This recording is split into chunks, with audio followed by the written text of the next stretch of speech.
So there's so many things at play here with Bitcoin. I think we should kind of switch focus to the energy side of things.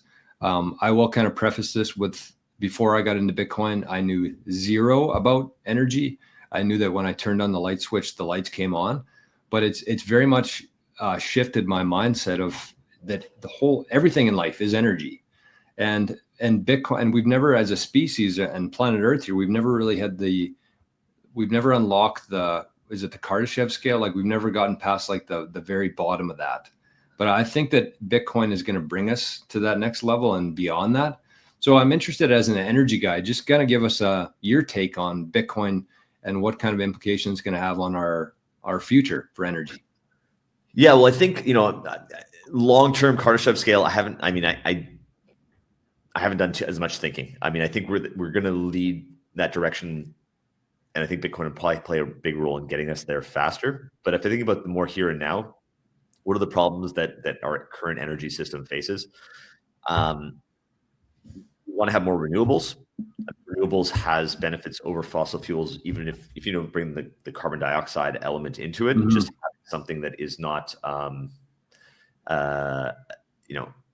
more finite. Right. So I think, there isn't, I don't see us running out of oil and gas resources on the planet, but we're going to move to more and more marginal types of resources. Right. And there's going to be, in one hand, I think our innovation will bring those costs down as they get more exploited, but it does lead to problems. There are environmental issues with hydrocarbons. Right. So we want to move to more renewable sources. I would put nuclear into that camp as well. I do think nuclear big role, even though it's not it does use uranium, which itself is also maybe not necessarily renewable, but we don't have a huge shortage of uranium.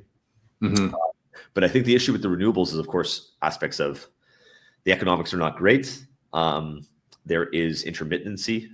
And then sometimes, the source is not close to the demand, right? And I think Bitcoin mining helps bridge it, such that provides a bridge by providing an additional source of revenue to these projects that can then enable profitability, that can then bring more energy to more people, can increase the renewable share in the overall system, and can handle issues, can resolve some of these issues where we have cyclicity, where we have maybe more power being created than the grid can take, that can be offsourced into a mining rig to generate Bitcoin. So that will also reduce the burden that is put onto grids and the costs associated with maintaining those grids. So I think there's like really practical solutions that Bitcoin brings in the kind of short to medium term. And I think it's just a matter of orange pilling, the companies that own these types of assets, right? So the existing large power generation companies, the renewable energy infrastructure players, power transmission grid operators. I think the thing is that they're probably not aware that the benefits. And I think the problem is, even just a couple of years ago, everybody's saying that Bitcoin's terrible for the environment, mm-hmm. for whatever reasons, right? So I think we've had to kind of fight with just kind of going against the negative sentiment. That now I think people will be more ears open to think about, okay, how can this actually be a solution that I can integrate into my infrastructure business? Yeah, so just kind of hearing that as I'm sure most people in the audience here are like, there's a lot there, and I think that it can be pretty overwhelming to listen to where we are in terms of energy and kind of see it into the future. But just maybe from an energy company's perspective, like think about yourself as an energy company. Like, if you were talking to an energy company, what would you tell them in terms of like how could Bitcoin directly benefit them right now? Yeah, and I think it depends on what types of assets they have, whether they're into the renewable infrastructure space, like wind farms and solar farms, mm-hmm. or if they're into the more traditional fossil fuel space. But let's start with the fossil fuels players, right? Like, one of the major issues they face is flare gas, right? So you might have, if you look at the west coast of Africa right now, for example, they produce a lot of oil off the coast of Nigeria, the Nigerian Delta, but there's no infrastructure to take that gas to any sort of market onshore. Right. So they just burn the gas. In some cases, they re-inject it, right? But they're basically just burning gas. What if you could say, okay, you don't have to burn this gas. You can actually use the energy that we produced in a generator to then power mining rig that would then generate revenue from this asset, right? So you're turning something that was effectively a liability into a revenue generating asset. And then, okay, all of a sudden now you have Bitcoin on your balance sheet. Then you kind of become a Bitcoin miner, and you have the question, okay, how much of this do I hold on my balance sheet versus sell to deal with cost? And I think through that journey, they would become a little bit orange pill, thinking about, okay, fiat, Bitcoin, which is the better money? What do I want to hold? What do I want to spend?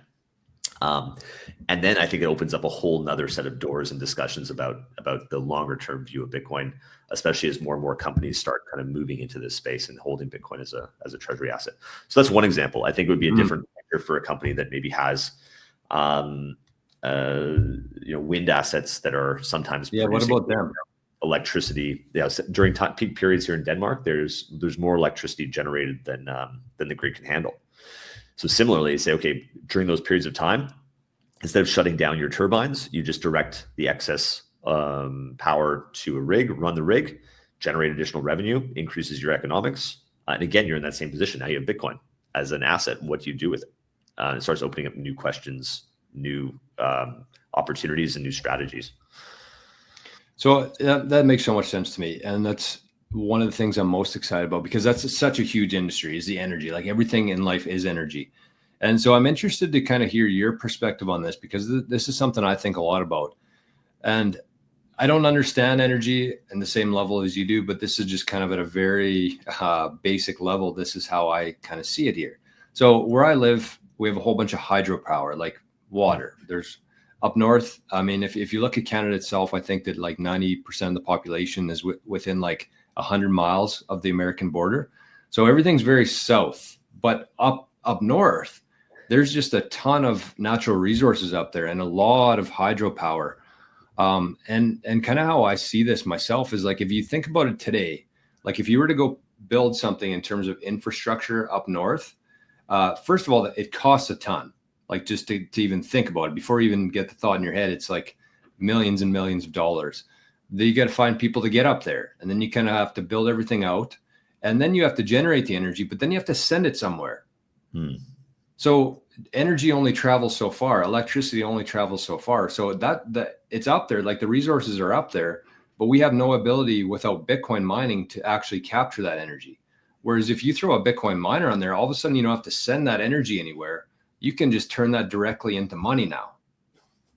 So that shifts the whole investment, the infrastructure, and then kind of instead of having to build something around it and then you can kind of have it there and then build around it afterwards. And that's kind of how I see it with Northern Canada, Greenland, Africa, as you alluded to, I think is going to be a big part of that as well.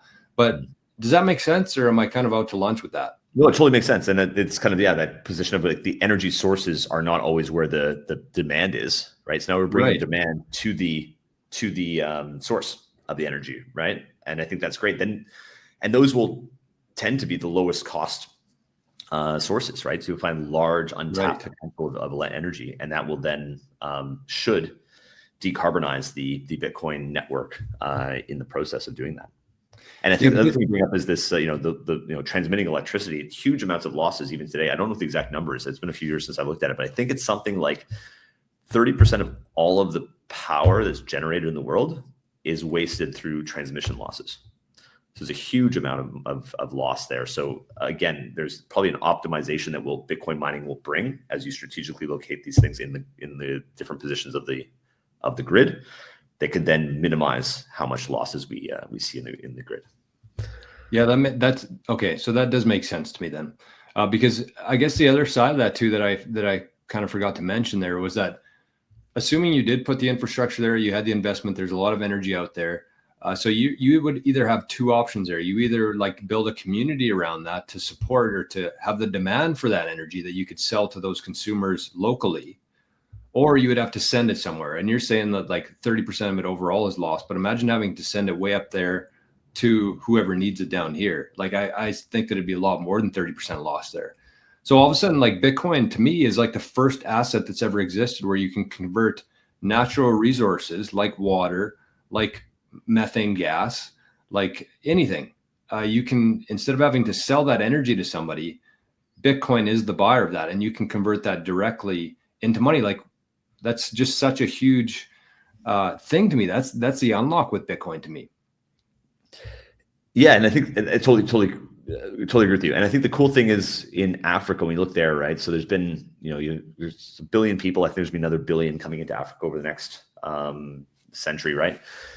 And this quality of life is still super low there, primarily because they don't have physical infrastructure, and it's so difficult to get the economics to make sense to build additional infrastructure in those places. And it's been partly addressed through like decentralized, like solar panels in little villages, but Bitcoin can help solve this problem as well, because now you have another source of revenue.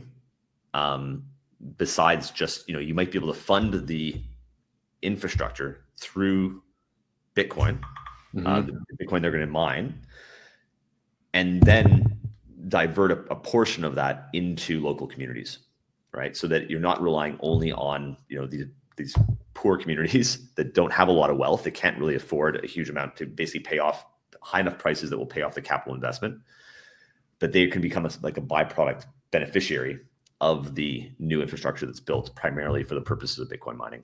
Yes. Yeah, and so maybe let's go in that direction then, because that's kind of another one of my theories, is that because of what's happening here with the world, with technology, like I really think that over the next couple decades, like less and less people are going to be working, not because they don't want to, but because technology is going to replace their job. Like I've seen it myself in the last year or two, of just the power of AI and how it actually replaces somebody who I would have paid a couple $1,000s. I could have that within a couple seconds, just on the, so I think that as we shift toward less people working, that means that governments are going to be earning less taxes, right? So I think that kind of what you're alluding to there with Africa, in the sense that not only are they changing the way they invest in their infrastructure and subsidize the cost of that, but I think that that's actually going to be able to subsidize income taxes in the future. So that's kind of my theory. And I think that Trump sees this. He's been talking about getting rid of tax on tips, on Social Security, on veterans. I see that income tax is going down, and instead of taxing human resources, they're actually going to be able to utilize natural resources to fund. So as governments shrink, as less and less people are paying taxes, I think that Bitcoin mining will be kind of the subsidy to keep things going here, which is really exciting to me, because when you don't have to rely on humans to earn or to pay your taxes, or to fund your government and fund your projects, that becomes super interesting to me, when you can actually use a volcano or hydropower or anything that is just abundant out there, but we've never been able to capture that before Bitcoin. Really cool. Yeah, no, I think in general, and so again, it'd be interesting to see. I'm not a tax expert. I don't know how much different. It's very complicated, obviously, revenue sources, not just income taxes, but capital gains and all that. I do tend to agree with you in the sense that we are, we've lived in a society where we've always thought that taxation is a necessity. And I'd like to believe that there's a future where it's not.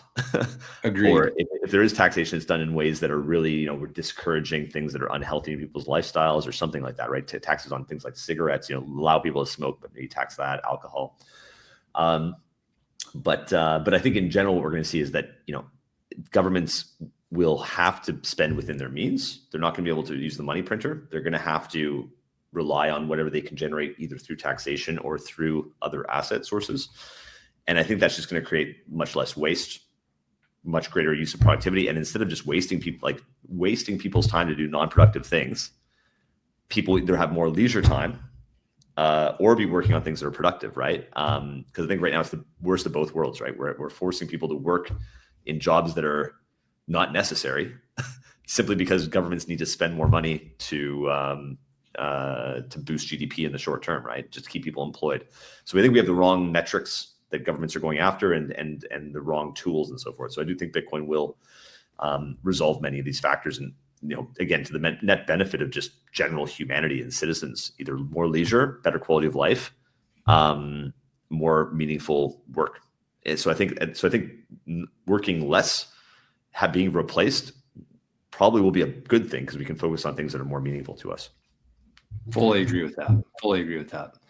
And that, to me, that's so exciting. I think that you brought up a really good point there in terms of the waste, like between just government employees, like their day to day. I think that getting a budget and saying this is what we spent last year. If we don't spend that again, we're going to lose some of that funding. Like there's just so much waste. All the incentives are completely broken. The cool thing about that, I think, is that it's got to the point where it's so bad that we're just kind of going to start from the ashes almost. And I think that without Bitcoin, I think we'd be in a lot of trouble. So thank God for Bitcoin in that sense. But